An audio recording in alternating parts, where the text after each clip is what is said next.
So আপনি কি Facebook থেকে ইনকাম করতে চান, আপনার কিন্তু কোনো দক্ষতা নেই, ভিডিও বানাতে পারেন না, কিছুই করতে পারেন না, কোনো সমস্যা নেই।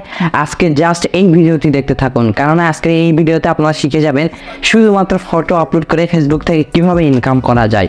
তো যাদের কোনো অভিজ্ঞতা নেই, এডিটিং পারেন না, আর অনেকেই আছে অনেক শর্ত পূরণ করতে পারেননি, 60,000 ঘন্টা 5,000 ফলোয়ার পূরণ করতে পারেননি, এর সত্ত্বেও আপনারা চান যে ফেসবুক থেকে কিভাবে ইনকাম করা যায়। তো সেই রিলেটেড আজ ভিডিও, তো পুরো ভিডিওতে দেখতে থাকুন। আপনাদের আমি আজ শিখিয়ে দেবো যে শুধুমাত্র আপনার ছবি দিয়েই ফেসবুক থেকে কিভাবে ইনকাম করবেন। তো চলুন বন্ধুরা, মূল ভিডিওতে যাওয়া যাক। শুধুমাত্র ছবি আপলোড করে কিভাবে ইনকাম করবেন এবার আমি সেই প্রসেসটা দেখে দিচ্ছি। এর জন্য আপনাকে চলে আসতে হবে ফেসবুক থেকে এখান থেকে প্রোফাইল মেনুতে চলে আসবেন। তারপর এখান থেকে দেখতে পারবেন থ্রি লাইনে টাচ করে দিবেন। তারপর এখান থেকে নিচে চলে আসুন। এখান থেকে আপনাকে টার্ন অন প্রফেশনাল মোড, এইটা আপনাকে এখান থেকে অন করে নিতে হবে।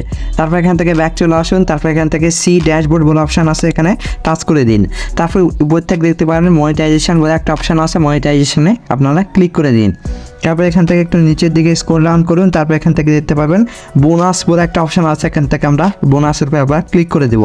তারপর এখান থেকে একটা নিচে দেখতে পারবেন আই অ্যাম ইন্টারেস্টেড, এখানে ক্লিক করে দিন। তো এখান থেকে আপনারা একটা মতামত দিয়ে দিবেন যে আমি এই পার্টনার প্রোগ্রামে অংশগ্রহণ করতে চাই। তারপর এখান থেকে সাবমিট ইন্টারেস্টেড, এখানে ক্লিক করে দিবেন। তারপর এখান থেকে এটা কিন্তু সাবমিটেড হয়ে যাবে।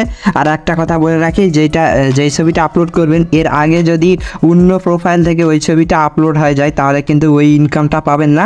আর আপনি যখন নতুন ছবি আপলোড করবেন তখন থেকে কিন্তু আপনার ইনকামটা শুরু হয়ে যাবে। বন্ধুরা, আশা করছি ভিডিওটি ভালো লাগছে। ভিডিও ভালো লাগে কি বলেন, ভিডিওতে অবশ্যই একটা লাইক করে দিন, আর চ্যানেল নতুন আসলে অবশ্যই চ্যানেলটিকে সাবস্ক্রাইব করে পাশের বেল আইকনটি অবশ্যই বাজিয়ে দিবেন। আজকে ভিডিও এই পর্যন্ত, দেখাচ্ছে নেক্সট ইউনিক আর ধামাকা ভিডিও নিয়ে। ততক্ষণ যেন পিস আউট।